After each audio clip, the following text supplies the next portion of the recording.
Bismillahirrahmanirrahim. Assalamualaikum warahmatullahi wabarakatuh. Innal hamdalillah nahmaduhu wa nasta'inuhu wa nastaghfiruh wa na'udzu billahi min shururi anfusina wa min sayyiati a'malina. من يهده الله فلا مضل له ومن يضلل فلا هادي له وأشهد أن لا إله إلا الله وحده لا شريك له وأشهد أن محمدا عبده ورسوله اللهم صل وسلم وبارك على نبينا محمد وعلى آله وأصحابه ومن تبعهم بإحسان إلى يوم الدين أما بعد Ma'asyiral muslimin rahimani wa rahimakumullah, melanjutkan kembali kajian kita membahas kitab Ahaditsul Akhlaq yang disusun oleh Fadilatul Syekh Abdul Razak Ibn Abdul Muhsin Al-Abbad Al-Badr hafizahumullah. Masih membahas tentang bab yang ketiga, yaitu birrul walidain. Bab yang pertama atau yang kedua dan ketiga itu masih membahas tentang birrul walidain. Kita sampai pada hadis Abu Hurairah, yaitu hadis yang ke-21 kalau kita hitung dari awal pembahasan birrul walidain, insyaallah. Qala al-mu'allif hafizahullah wa an Abi Hurairah radhiyallahu anhu anna Rasulullah sallallahu alaihi wasallam qala. Dan dari Abu Hurairah radhiyallahu anhu bahwasanya Rasulullah sallallahu alaihi wasallam bersabda, "Idza matal insan inqata'a anhu 'amaluhu illa min thalathah." Apabila seseorang itu mati, maka terputuslah darinya amalannya kecuali tiga perkara. Illa min sadaqatin jariyah aw ilmin yuntafa'u bih aw waladin salihin yad'u lah, yaitu kecuali sedekah jariyah atau ilmu yang bermanfaat atau anak saleh yang mendoakan orang tuanya. Rawahu Muslimun, hadis ini diriwayatkan oleh Imam Muslim. Para jamaah sekalian rahimani wa rahimakumullah, hadis ini hadis yang sering kita dengar, hadis yang menunjukkan bahwasanya secara asal manusia kalau sudah meninggal dunia maka tidak mungkin bisa beramal lagi. Tidak bisa sholat, tidak bisa puasa, tidak bisa zakat, tidak bisa haji. Yang disebutkan oleh Nabi sallallahu alaihi wasallam, in qata'a anhu amaluh, terputus baginya amalannya. Namun Nabi sallallahu alaihi wasallam mengecualikan tiga perkara. Beliau mengecualikan tiga perkara, yaitu tiga perkara yang tidak terputus meskipun yang bersangkutan telah meninggal dunia. Dan tiga perkara itu adalah sedekah jariyah atau ilmu yang bermanfaat atau anak saleh yang mendoakan orang tuanya. Maka sedekah jariyah seperti wakaf untuk pembangunan masjid atau renovasi masjid atau pembangunan pesantren atau pembangunan atau renovasi pondok pesantren, pokoknya segala hal yang berkaitan dengan yaitu kebutuhan kaum muslimin dalam ibadah mereka, maka seseorang yang bersedekah ia akan tetap mendapat pahalanya meskipun sudah meninggal dunia. Sampai kapan? Sampai apa yang disedekahkan itu sudah tidak digunakan lagi oleh kaum muslimin. Contoh masjid misalkan, maka selama masjid itu tegak dan didirikan untuk ibadah oleh kaum muslimin, maka orang yang bersedekah akan mendapatkan pahalanya. Demikian pula ilmu yang bermanfaat. Setiap ilmu yang diajarkan oleh seseorang yang itu bermanfaat maka dia akan mendapatkan pahalanya selama ilmu itu diamalkan, bahkan selama ilmu itu diteruskan kepada generasi berikutnya. Dan yang terakhir yang terkait dengan pembahasan kita adalah anak soleh. Doa anak soleh ini tidak akan terputus ya bagi kemaslahatan orang tuanya. Nah, ini menunjukkan jamaah sekalian rahimani wa rahimakumullah, di antara bentuk birrul walidain, di antara bentuk berbakti kepada orang tua yang sudah meninggal dunia, yaitu senantiasa mendoakan kebaikan bagi mereka. Taib. Hadis berikutnya. Wa an Abi Hurairah radhiyallahu anhu qala, dan dari Abu Hurairah radhiyallahu anhu ia berkata, turfa'u lil mayyiti ba'da mautihi darajatuhu, diangkat bagi si mayit setelah kematiannya derajatnya. Artinya ada seorang mayit yang diangkat derajatnya tatkala ia meninggal dunia. Fayaqul, lalu mayit ini berkata, ay rabbi ayyu syai'in hadhi, wahai Tuhanku, ada apakah ini? Artinya bagaimana ceritanya kok bisa aku diangkat derajat, ya.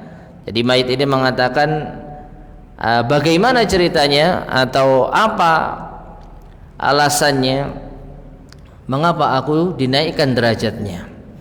Fayuqal, maka dikatakan kepada mayit tersebut, waladuka astaghfaralak, itu karena anakmu memintakan ampunan untukmu. Rawahul Bukhari, hadis ini diriwayatkan oleh Al-Bukhari fil Adabil Mufrad, di dalam kitabnya Al-Adab Al-Mufrad.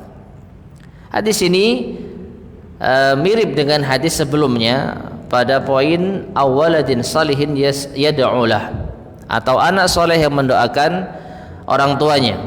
Dalam hadis ini memintakan ampunan untuk orang tuanya, ya. Jadi termasuk di antara bakti anak kepada orang tua setelah meninggal dunia, yaitu sang anak memintakan ampunan untuk orang tuanya kepada Allah Subhanahu wa ta'ala. Maka ini menunjukkan keutamaan birrul walidain. Dan alangkah beruntungnya orang tua yang memiliki anak yang senantiasa memohonkan ampunan untuknya kepada Allah Subhanahu wa ta'ala. Ya, betapa beruntungnya orang tua yang memiliki anak yang senantiasa memohonkan ampunan untuknya kepada Allah Subhanahu wa ta'ala, yang dengan inilah orang tua tersebut akan diangkat derajatnya di sisi Allah Subhanahu wa ta'ala. Kita lanjutkan hadis berikutnya, karena di sini Syekh Abdul Razak tidak banyak menjelaskan, ya, mensyarah hadis-hadis ini.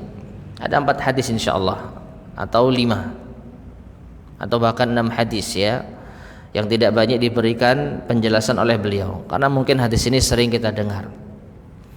Hadis berikutnya, wa an Aisyah radhiyallahu anha, dan dari Aisyah radhiyallahu anha, anna rajulan qala lin nabiy sallallahu alaihi wasallam, bahwasanya ada seseorang yang berkata kepada Nabi sallallahu alaihi wasallam, inna ummiya uqtutilat atau uftutilat nafsuha, sesungguhnya ibuku telah wafat. Wa inni azunnuha law takallamat tasaddaqat, ya, dan sesungguhnya aku mengira kalau sekiranya beliau sempat berbicara menjelang kematiannya, niscaya beliau akan bersedekah. Fali ajrun an atasaddaqa anha, maka apakah aku mendapatkan pahala jika aku bersedekah atas dirinya? Qala, maka Rasulullah sallallahu alaihi wasallam mengatakan, na'am, iya. Muttafaqun alaih, hadis ini disepakati kesahihannya oleh Bukhari dan Muslim.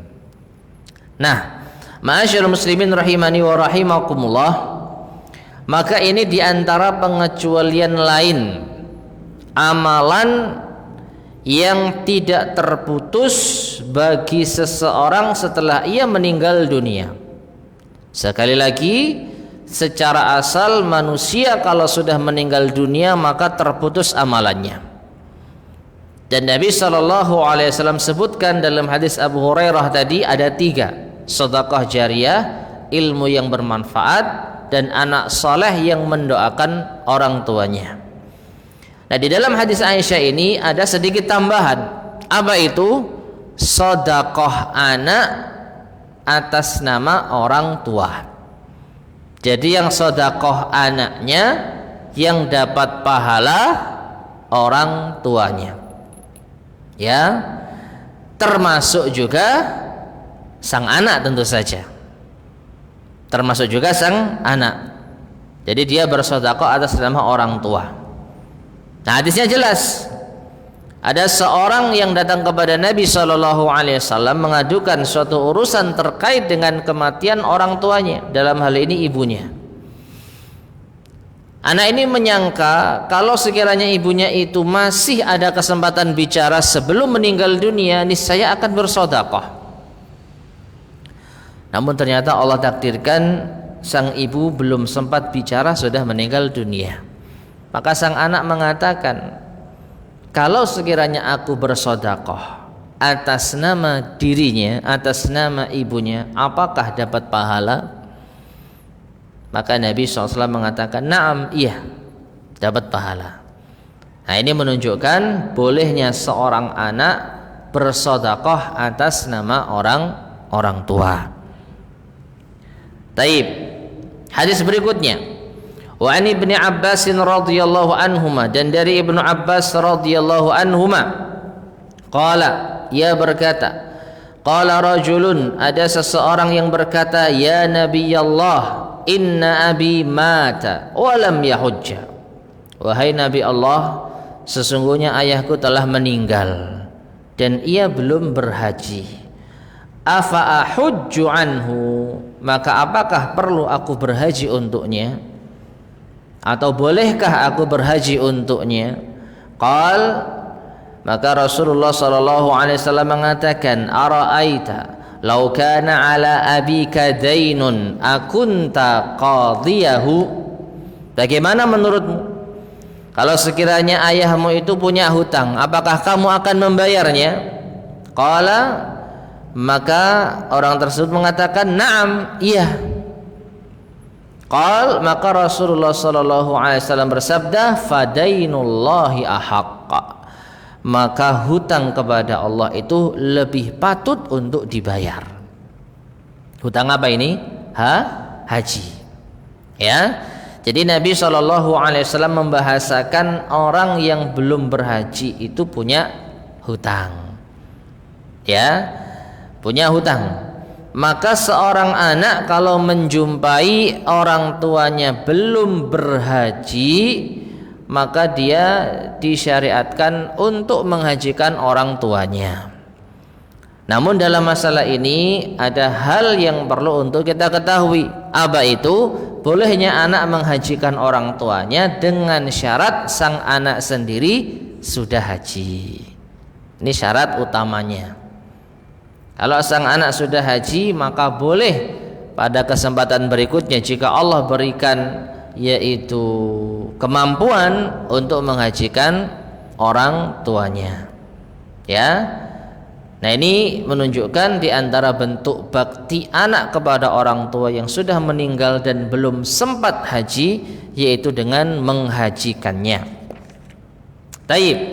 Hadis berikutnya, wa an Ibnu Abbas radhiyallahu anhuma, dan dari Ibnu Abbas radhiyallahu anhuma, anna imra'atan min Juhainah ja'at ila Nabi sallallahu alaihi wasallam. Ada seorang wanita dari Juhainah, suatu tempat itu ya, datang kepada Nabi sallallahu alaihi wasallam. Lalu ia berkata, inna ummi nazarat an tahujja, sesungguhnya ibuku bernazar untuk haji. Falam tahujja hatta matat, namun ternyata beliau belum sempat haji hingga meninggal dunia. Afa ahujju anha, maka apakah perlu aku hajikan dirinya?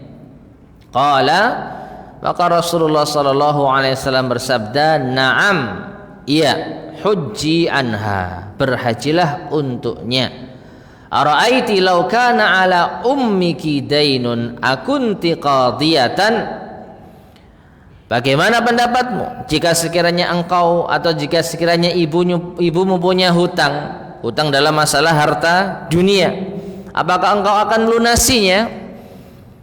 Ya, uqdullah, maka lunasilah janji kepada Allah. Fallahu ahaqqu bil wafa, maka janji kepada Allah lebih berhak untuk ditunaikan. Hadis ini diriwayatkan oleh Imam Al-Bukhari. Nah, ma'asyar muslimin rahimani wa rahimakumullah, hadis Ibnu Abbas ini menunjukkan kepada kita sekaligus penegas dari hadis sebelumnya bahwa menghajikan orang tua apalagi yang bernazar, maka ini diantara hal yang perlu dilakukan oleh seorang anak. Ya, ibaratnya orang tuanya punya utang haji. Maka ketika orang tua tidak mampu membayarnya, tidak mampu mewujudkannya, sang anak berkewajiban untuk melaksanakannya dengan catatan mampu. Ya, sebagaimana kalau orang tua itu punya hutang, maka anak yang berbakti tentu akan membayarkan hutang orang tuanya. Agar apa? Agar orang tuanya bebas dari tuntutan di hari kiamat. Ini janji sesama manusia. Nah, bagaimana dengan janji kepada Allah Subhanahu wa ta'ala? Maka orang yang bernazar untuk haji, maka dia wajib untuk menunaikan nazarnya. Kalau ia tidak mampu karena sudah meninggal dunia, maka dialihkan kepada anaknya. Jika anaknya mampu, maka ini yang diharapkan, ya, untuk menghajikan orang tuanya. Taib. Nah, dari sini ma'asyar muslimin rahimani wa rahimakumullah, maka anak yang berbakti pada orang tua itu memiliki perhatian dalam urusan ini. Apa saja tanggungan orang tuanya yang belum ditunaikan sampai meninggal dunia. Ketika kita tidak bisa berbakti lagi dalam bentuk amal perbuatan langsung kepada orang tua, maka bisa kita lakukan dengan cara beramal untuk dirinya. Nah, di antaranya yaitu menghajikannya, dan dalam hadis sebelumnya bersedekah atas namanya. Nah, kemudian Syekh Abdul Razak baru menjelaskan di sini, ya. Berkata al-mu'allif hafizahullah, fa fi hadhil ahadits, dan di dalam hadis-hadis ini ada berapa hadis tadi? Ada 5, ya. Ada 5 hadis. Anna du'a lil walidain, bahwasanya berdoa untuk kebaikan orang tua. Wa kadzalika sadaqatu anha, atau wa kadzalika sadaqata anha, demikian pula bersedekah atas namanya. Wa kadzalika sadaqatu atau sadaqata anhuma. Wa kadzalikal hajju anhuma wal i'timar, demikian pula berhaji untuk keduanya atau umrah. Punya nazar haji atau nazar umrah. Yanfa'uhuma ba'da mautihima, maka ini akan bermanfaat untuk keduanya setelah mereka berdua meninggal dunia. Ya, anak mendoakan orang tua, bersedekah atas nama orang tua, berhaji atau umrah untuk orang tua, maka orang tua mendapat manfaat dari amal anak tersebut. Haitsu qad inqata'a amaluha fi hadhil hayah, di mana telah terputus amal keduanya di kehidupan dunia ini. Dunia masih berjalan, tapi keduanya sudah meninggal dunia. Wa hadza min azimil birril muta'akkadi ba'da wafatihima. Nah, ini poin utamanya. Dan ini diantara bentuk berbaktinya seorang anak yang besar yang sangat ditekankan setelah keduanya meninggal dunia. Nah, ini perhatikan, ya, bagi kita semua yang memiliki orang tua yang sudah meninggal dunia, masih ada cara untuk berbakti pada keduanya. Kalau hendak sedekah atas namanya, atau minimal mendoakan kebaikan bagi kedua orang tua, atau memintakan ampunan. Rabbighfirli wali walidayya warhamhuma kama rabbayani shaghira. Itu doa yang sering, ya, kita dengar dan kita bacakan. Bagus itu untuk meminta kepada Allah agar orang tua kita diampuni dan dirahmati. Ya, kalau kita punya rezeki dan kita sudah haji, bisa kita berhaji untuknya. Kalau orang tua belum berhaji, atau berumrah untuknya. Kalau orang tua kita belum berumrah atau bernazar untuk umrah. 6. Jadi ini poin utamanya ya. Anak masih bisa berbakti kepada orang tua setelah meninggal dunia dengan cara yang telah disebutkan dalam hadis-hadis tersebut. Taib, kita lanjutkan hadis berikutnya. Hadis ke-26 insyaallah. Wa an Abi Utsman An-Nahdi, dan dari Abu Utsman An-Nahdi qala, ia berkata, Inna Sa'd bin Abi Waqqas radhiyallahu anhu qala, bahwasanya sahabat Sa'ad bin Abi Waqqas radhiyallahu anhu pernah berkata, nazalat fiyya hadhil ayah, telah diturunkan tentang diriku ayat ini. Jadi ada ayat yang diturunkan berkaitan dengan diriku, yaitu ayat di dalam surat Luqman ayat yang ke-15.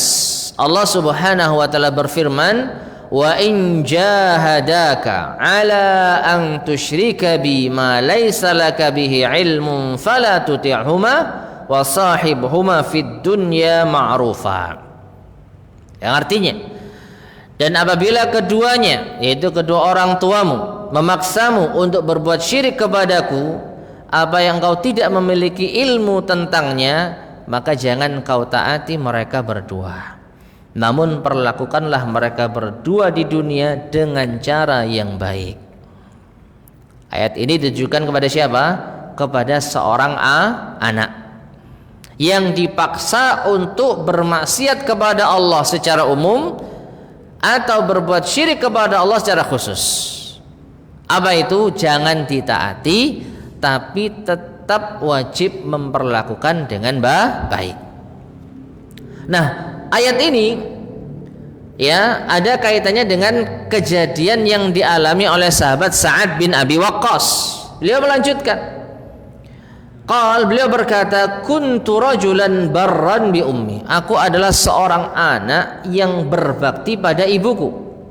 Falamma aslamtu, maka ketika aku masuk Islam, qalat, ibuku berkata, ya Sa'ad, wahai Sa'ad, ma hadha ad-dinul ladzi qad ahdath, agama apa yang telah kau buat ini?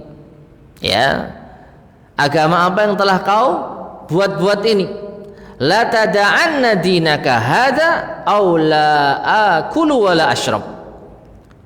Sungguh tinggalkan agamamu ini atau aku tidak akan makan dan minum. Jadi ibunya ngancam mogok makan dan minum. Hatta amuta fatu'ayyara bi, ya, sampai aku mati sehingga engkau akan dicela orang-orang karena perlakuanmu terhadapku. Jadi ibunya ngancem, ya, kamu kalau nggak mau dicela sama orang-orang gara-gara membuat ibunya terbunuh, tinggalkan Islam. Karena kalau nggak mau tinggalkan agama Islam, aku akan mogok makan dan minum sampai mati. Ya.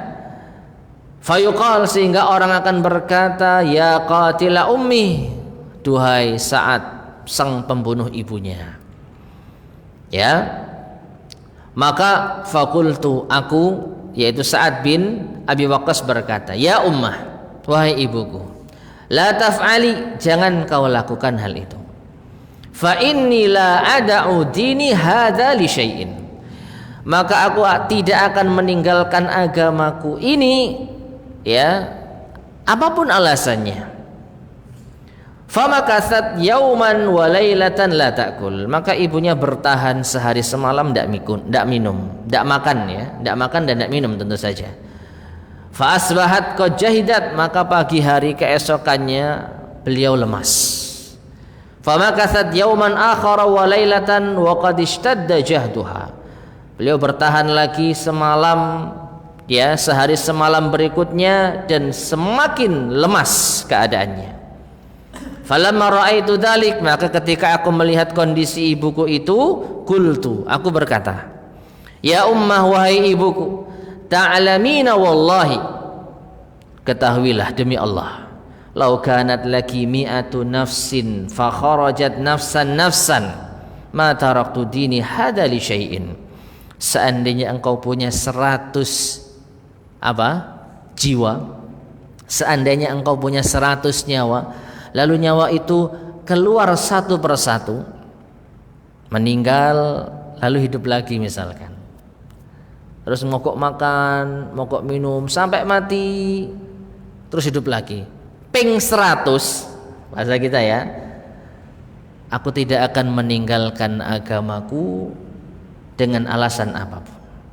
Fa in syi'ti fakuli wa in syi'ti fala ta'kuli. Jika Anda mau, makan. Jika Anda tetap tidak mau, ya silakan tidak makan. Falamma ra'at dzalik akalat. Dan ketika ibunya melihat sikap Sa'ad bin Abi Waqqas tetap kekeh untuk berpegang teguh dengan Islam, akhirnya sang ibu makan juga. Ya, fanazalat hadhil ayah, maka turunlah ayat ini, surat Luqman ayat ke-15. Wa in jahadaka ala an tusyrika bima laysa laka bi ilmun fala tuti'huma wa sahibhuma fid dunya ma'rufa. Hadis ini diriwayatkan oleh Imam At-Tabarani. Hadis yang sama dengan sedikit perbedaan redaksi. Wa an Sa'ad bin Abi Waqqas radhiyallahu anhu, dan juga dari Sa'ad bin Abi Waqqas radhiyallahu anhu, ia berkata, nazalat fiyya ayatun minal Qur'an, telah diturunkan ayat tentang diriku, beberapa ayat di dalam Al-Qur'an. Beliau berkata, di antaranya, halafat ummu Sa'din an la tukallimahu abadan hatta yakfura bidinihi. Ibunya Sa'ad bin Abi Waqqas pernah bersumpah tidak akan berbicara kepadanya selama-lamanya hingga saat itu kufur terhadap agamanya, hingga saat meninggalkan Islam. Wala ta'kula wala tashroba. Ini ada tambahan ya, tidak mau bicara, tidak mau makan dan minum sampai saat keluar dari Islam. Qalat, ibunya berkata, za'amta anna Allah wasaka biwalidaik. Engkau mengklaim bahwasanya Allah telah berwasiat untuk berbakti kepada kedua orang tuamu. Wa ana ummuka, dan aku ini ibumu. Wa ana amuruka bihada, dan aku perintahkan kamu untuk hal ini, untuk keluar dari Islam. Jadi ibunya tahu dalil, jamaah, tahu dalil tentang keutamaan berbakti pada kedua orang tua. Dan ini nanti yang akan disinggung oleh Syekh Abdul Razak hafizahullah taala. Ya, ibunya Sa'ad bin Abi Waqqas itu tahu di dalam Islam wajib untuk berbakti pada kedua orang tua, tapi beliau salah di dalam memahami batasan berbakti. Makanya pemahamannya ibunya Sa'ad bin Abi Waqqas ini keliru. Tapi dia ngomong, ya, bukankah Allah telah memerintahkanmu untuk berbakti pada kedua orang tua? Aku ibumu dan aku memerintahmu untuk keluar dari Islam. Qala, maka Sa'ad bin Abi Waqqas berkata, famakathat thalathan hatta ghusyiya 'alaiha minal jahad. Maka ibunya pun bertahan 3 hari 3 malam, enggak makan, enggak minum, sampai pingsan karena saking lemasnya. Faqama ibnun laha, maka salah satu anaknya yang lain, saudaranya Sa'ad bin Abi Waqqas berkata, yuqalu lahu Umarah, yang namanya Umarah. Fasaqaha, akhirnya si Umarah ini memberikan minum untuk ibunya. Faja'alat tad'u ala Sa'din, lalu ibunya setelah minum itu mendoakan keburukan untuk Sa'ad, mendoakan keburukan untuk Sa'ad bin Abi Waqqas. Nah, perhatikan di sini ya. Akhirnya sang ibu minum juga. Setelah 3 hari lemas, tidak kuat, ya, akhirnya minum juga. Nah, barulah Allah turunkan ayat di dalam Al-Quran, yaitu ayat surat Al-Ankabut ayat yang ke-8 dan surat Luqman ayat ke-15. Wa wasainal insana biwalidayhi husna. Dan kami perintahkan, kami wasiatkan kepada manusia untuk berbuat baik kepada kedua orang tuanya. Ini perintah secara umum, berbuat baik kepada kedua orang tua. Namun ada pengkhususan, berbuat baik ini ada batasannya. Inilah yang dijelaskan dalam surat Luqman ayat ke-15. Wa in jahadaka ala an tusyrika bi ma laysa laka bihi ilmun fala tuti'huma. Dan jika keduanya memaksamu untuk berbuat syirik kepadaku, kata Allah, yang kau tidak memiliki ilmu tentangnya, jangan kau taati keduanya. Wa fiha, dan di dalam ayat itu juga disebutkan wasahibhuma fid dunya ma'rufa. Namun ya, perlakukanlah keduanya di dunia dengan cara yang baik. Hadis ini diriwayatkan oleh Imam Muslim. Taib, ma'asyarul muslimin rahimani wa rahimakumullah. Sebelum kita baca penjelasan Syekh Abdul Razak, maka kesimpulannya, Sa'ad bin Abi Waqqas radhiyallahu ta'ala anhu telah mengamalkan ayat ini dengan baik. Apa itu? Beliau tidak mentaati orang tuanya untuk berbuat syirik, namun beliau tetap memperlakukan orang tuanya dengan baik. Ya, Sa'ad bin Abi Waqqas tidak durhaka kepada orang tuanya, tidak meninggalkan orang tuanya, bahkan masih memberikan saran yang baik, memberikan nasihat yang baik. Ya, seperti yang tadi dijelaskan dalam hadis yang pertama, hadis yang luar biasa. Jika Anda memiliki 100 nyawa, lalu nyawa itu hilang satu persatu, maka aku tidak akan meninggalkan agama ini. Jika Anda berkenan, monggo minum untuk kebaikan Anda sendiri. Tapi jika enggak mau, ya terserah Anda.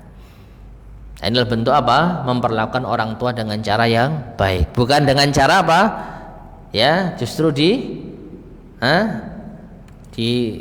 kapok-kapokkan gitu ya. Gitu ya. Jangan seperti itu. Misalnya mengatakan apa? Ya wis, gak ngombe karepmu ndang mati ya ngono. Nah, ini durhakanya. Ya, karepmu Bu, misalnya gitu. Ini tidak baik. Kita sudah berbeda keyakinan dengan orang tua dan ini berat. Maka jangan kita perberat dengan mengungkapkan dengan cara yang buruk.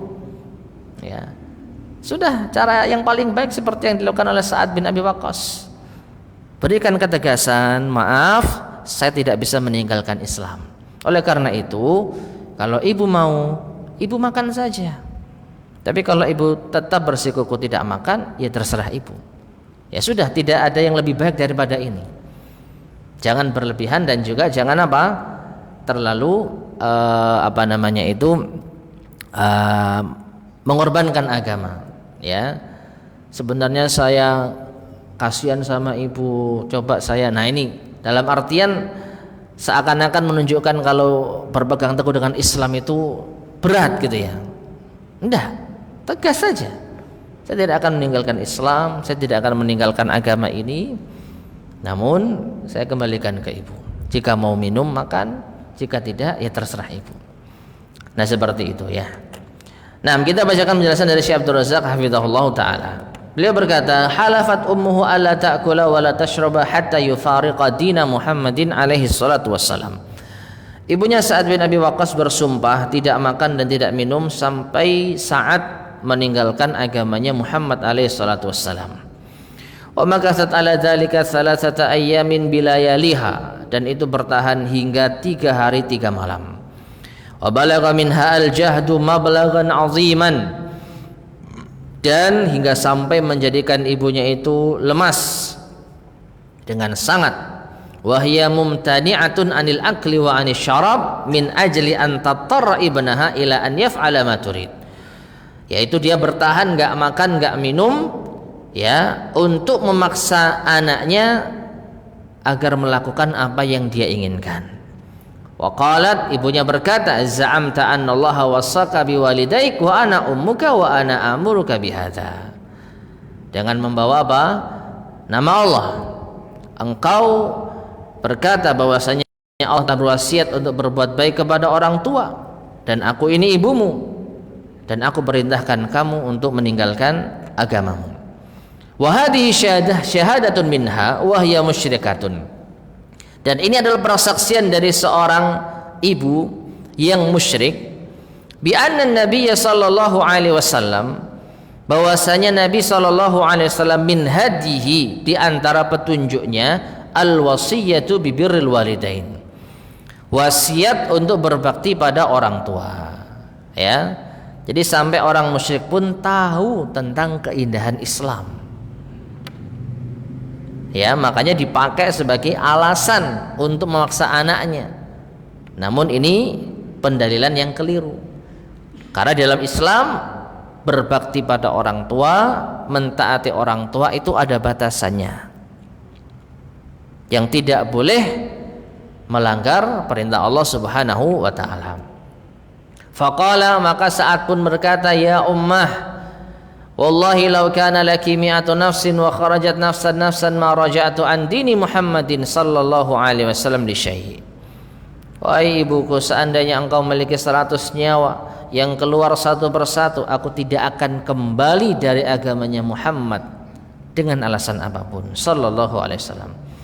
Sawa'un li hadzal amri alladhi taf'alinahu aw li ayyi amrin akhara. Sama saja apakah karena alasan yang kau lakukan, mogok makan dan minum, atau karena alasan yang lain. Faqal, maka saat berkata, fa in syi'ti kuli wa in syi'ti famtani. Kalau anda berkenan silakan makan, kalau tidak ya silakan juga. Qal, maka saat pun berkata, fa anzalallahu azza wa jalla, Allah pun menurunkan ayatnya. Yang pertama dalam surat Al-Ankabut ayat yang ke-8, yaitu Allah berfirman, wa in jahadaka litusyrika bima laysa laka bi ilmun fala tuti'huma. Dan jika keduanya memaksamu untuk berbuat syirik kepadaku yang kau tidak memiliki ilmu tentangnya, jangan kau taati keduanya. Wa hadha huwa alladhi fa'alahu Sa'd radhiyallahu anhu. Dan inilah yang dilakukan oleh Sa'ad bin Abi Waqqas radhiyallahu anhu. Famtana'a an ta'ati ummihi fi hadzal ladzi talabat minhu. Saat tidak mau untuk mentaati ibunya pada perkara yang dituntut oleh ibunya. Ya, tuntutannya meninggalkan Islam, maka tidak ada tawar-menawar dalam hal ini. Qala subhanahu, namun Allah berfirman, wa sahibahuma fid dunya ma'rufa. Namun perlakukanlah mereka berdua di dunia dengan cara yang baik. Ai ma'baqa'il musahabati lahuma bil ma'ruf. Tetap Anda perlakukan keduanya dengan cara yang baik, hatta fi hadhil hal, sampai pun dalam kondisi ini, hali da'watil ibni ila syirki wal israri alaihi an yusyrik. Sampai pun apa? Ibunya mengajak anaknya untuk berbuat syirik dan terus menerus berupaya agar anaknya berbuat syirik. Ya, jadi ancaman ibunya jelas. Ibunya mengancam akan kehilangan nyawa karena nggak makan nggak minum selama Sa'ad bin Abi Waqqas tetap di dalam agama Islam. Jadi ancamannya apa? Kehilangan ibunya. Nah, di sini kata Syekh Abdul Razak, walam yaqul, perhatikan ya, Allah Subhanahu wa taala tidak berfirman fa'uqqahuma. Kalau keduanya memerintahkanmu, memaksamu untuk berbuat syirik kepadaku, maka durhakailah keduanya. Allah enggak mengatakan demikian. Ya, tapi Allah mengatakan apa? Fala tuti'huma wa sahibhuma fid dunya ma'rufa. Jangan kau taati keduanya, namun tetap perlakukan mereka berdua dengan baik. Allah tidak mengatakan jangan kau taati keduanya dan durhakailah keduanya. Ya. Sekali lagi Allah berfirman, fala tuti'huma wa sahibhuma. Jangan kau taati keduanya, namun perlakukanlah keduanya bil ma'ruf. Wa sahibhuma fid dunya ma'rufa. Perlakukanlah keduanya dengan cara yang baik di dunia ini.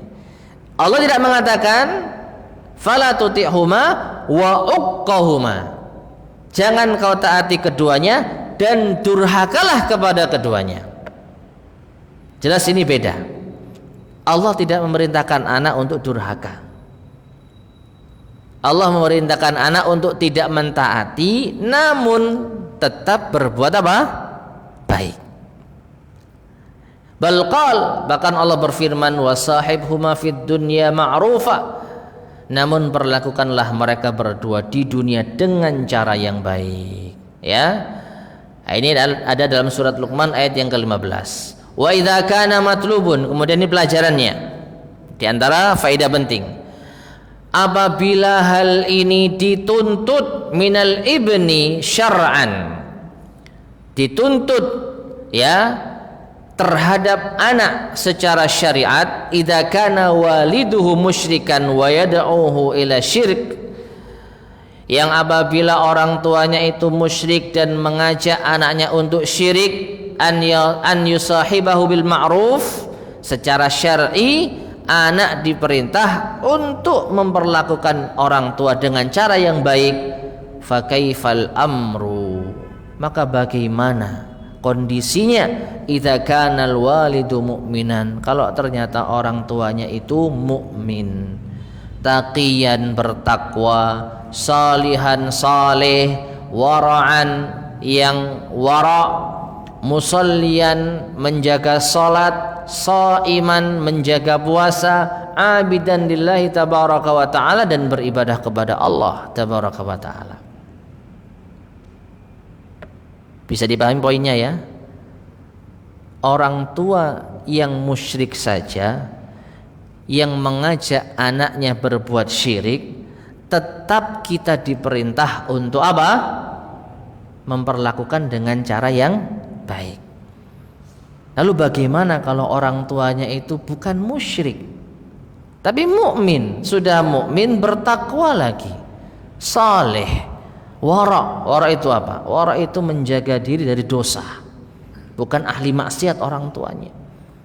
Ya, menjaga sholat, rajin puasa, rajin ibadah kepada Allah Subhanahu wa taala. Maka tentu apa? Lebih patut untuk diperlakukan dengan cara yang terbaik. Itu poin utamanya. Ya.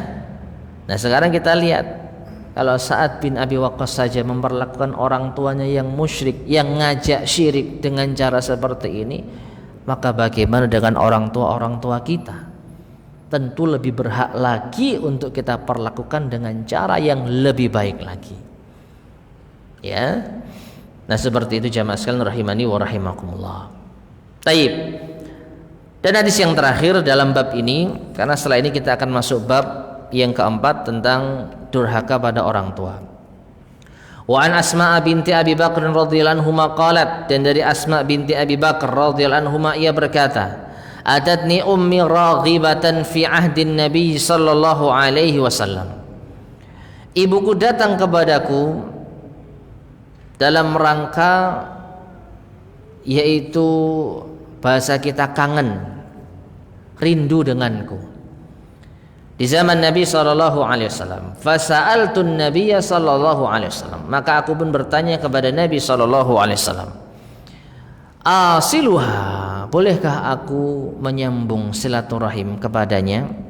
Qala, maka Nabi SAW mengatakan na'am, iya. Qala Ibnu Uyainah, Sufyan bin Uyainah berkata, fa anzalallahu ta'ala fiha, maka Allah pun menurunkan ayatnya tentang kisah ini dalam surat Al-Mumtahanah ayat yang ke-8. La yanhaakumullahu 'anil ladzina lam yuqatilukum fid din wa lam yukhrijukum min diyarikum an tabarruhum wa tuqsitu ilaihim innallaha yuhibbul muqsitin, dan seterusnya.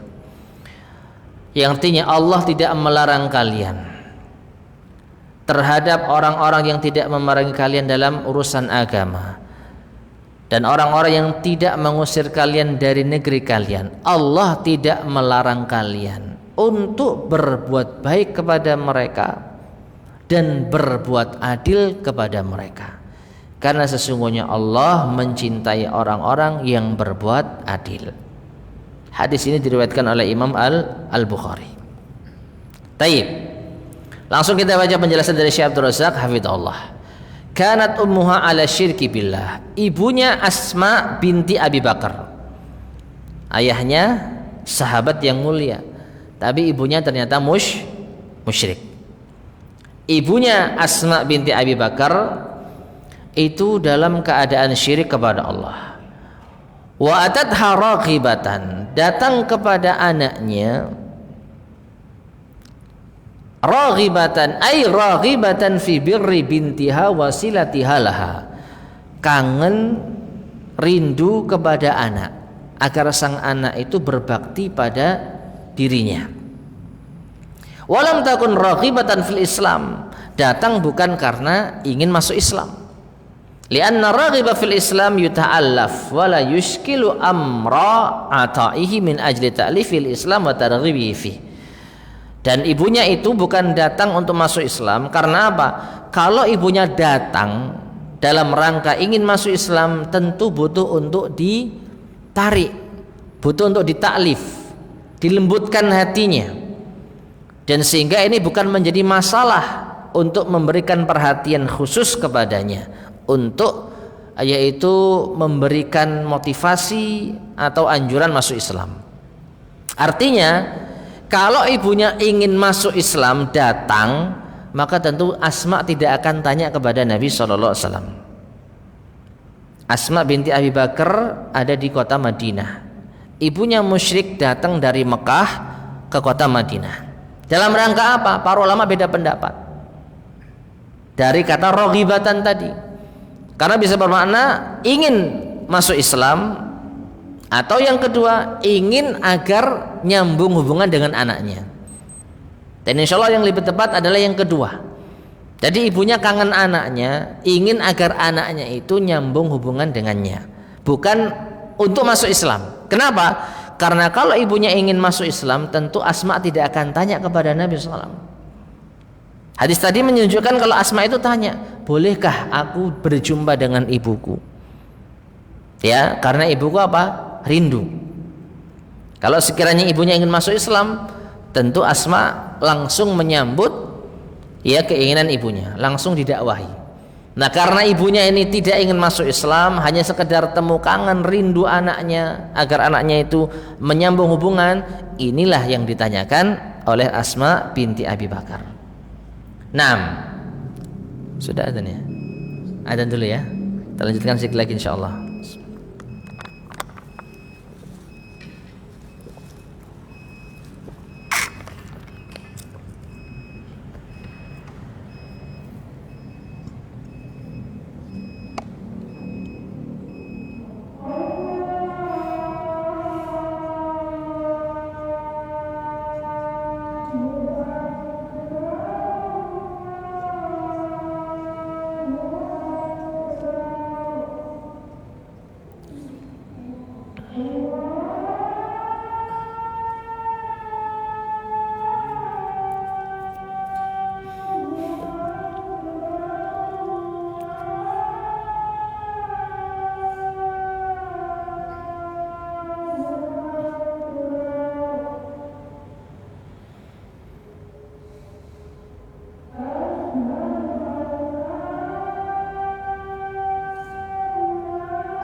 Bismillahirrahmanirrahim.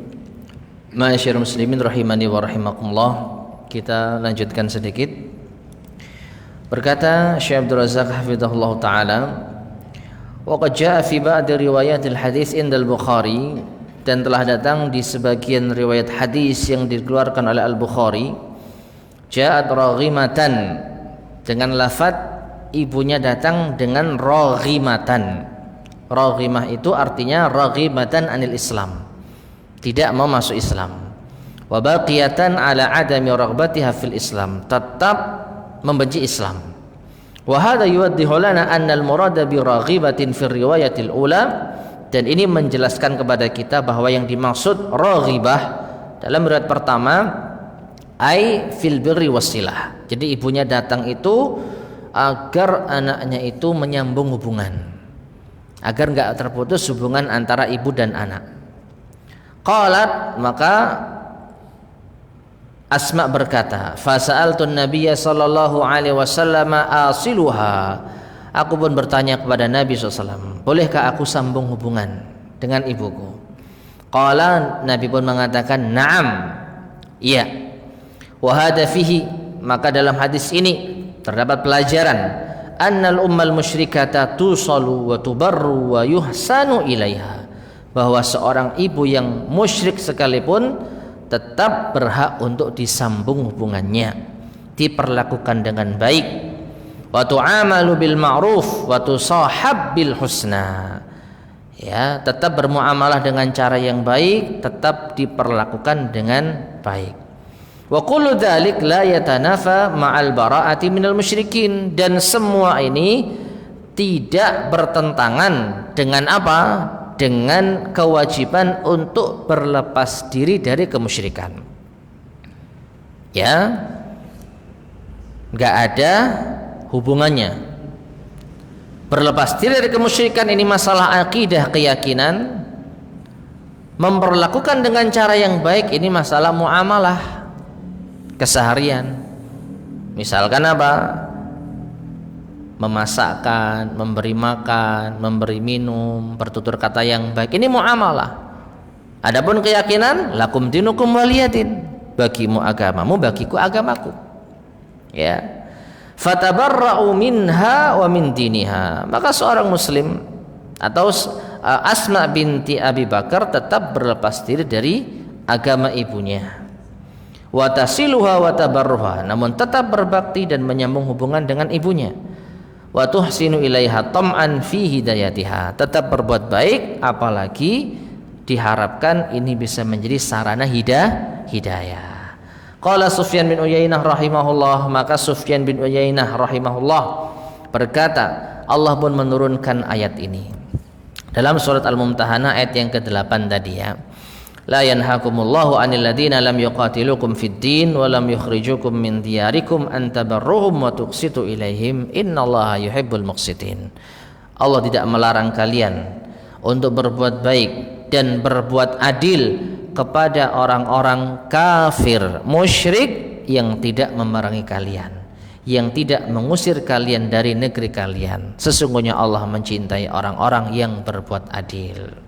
Fafiha, maka di dalam yaitu ayat ini terdapat pelajaran annal abal musyrika wal ummal musyrikata, bahwa seorang ayah yang musyrik atau ibu yang musyrik, bal umumal musyrikin, bahkan keumuman orang-orang musyrik, idza lam yakunu muqatilina lil muslimin, kalau mereka itu tidak memerangi umat Islam, an yubarru wa yuqsatu ilaihim, mereka pantas untuk diperlakukan dengan baik dan diperlakukan dengan adil. Ya, ayatnya jelas. Dalam ayat ini umum, siapapun orang-orang musyrik, orang-orang kafir yang tidak memerangi umat Islam, yang tidak mengusir umat Islam dari negerinya, berhak untuk diperlakukan dengan baik dan adil, apalagi orang tuanya. Nah, la yanhallahu an dzalik, Allah tidak melarang kita berbuat baik. Wala syakka annal kufar, dan tidak diragukan lagi, dan ini poin tambahan di antara faidah, ya, cukup penting ini. Terakhir ini ya, dan tidak diragukan lagi anal kufar, orang-orang kafir, idza ra'au mithla hadhil muamalah, kalau sekiranya melihat muamalah seperti ini, wal birri wal ihsani wal mulatafah, kebaikan, lemah lembut, qad takunu sababan lidukhulihim fil Islam, maka sungguh ini bisa jadi sebab mereka masuk Islam. Ya. Jadi tidak kita pungkiri di antara cara menarik orang kafir untuk masuk Islam dengan cara akhlak. Tidak bisa kita pungkiri. Ya, meskipun nanti tetap dikatakan akidah yang benar mengesahkan Allah Subhanahu wa taala dalam ibadah. Tapi di antara apa istilahnya muqaddimahnya, di antara kesan pertamanya, oh Islam ternyata ngajarkan anak untuk berbakti, ngajarkan anak untuk lemah lembut kepada orang tua. Ini kan indah. Setelah itu cari tahu apa sih Islam itu. Nah, baru apa dijelaskan akidahnya. Tidak ada pertentangan, ya. Bal inna katsiran minal kuffar, bahkan kebanyakan orang-orang kafir, kana sababu islamihim, di antara sebab Islamnya mereka, ru'yatahum akhlaqal muslimin wa adabahum wa husna muamalatihim, karena mereka melihat akhlak kaum muslimin, adab mereka, dan bagaimana muamalah mereka. Ya, ini realitanya. Nah, seperti ini masihkah ada yang meragukan pentingnya akhlak di dalam Islam? Bagaimana tidak bisa menjadi pembuka seseorang untuk mengetahui Islam lebih dalam lagi. Ya, maka masyaallah muslimin rahimani wa rahimakumullah, poin terakhir ini menunjukkan kepada kita sekali lagi pentingnya akhlak di dalam agama Islam.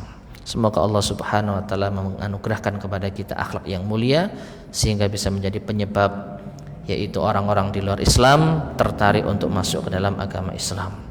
Wallahu taala alam bisawab. Baik, kita akhiri kajian kita di malam hari ini, mudah-mudahan bermanfaat. Kurang lebihnya saya mohon maaf. Subhanakallahumma bihamdika asyhadu an la ilaha illa anta astaghfiruka wa atubu ilaik. Walhamdulillahirabbil alamin. Assalamualaikum warahmatullahi wabarakatuh.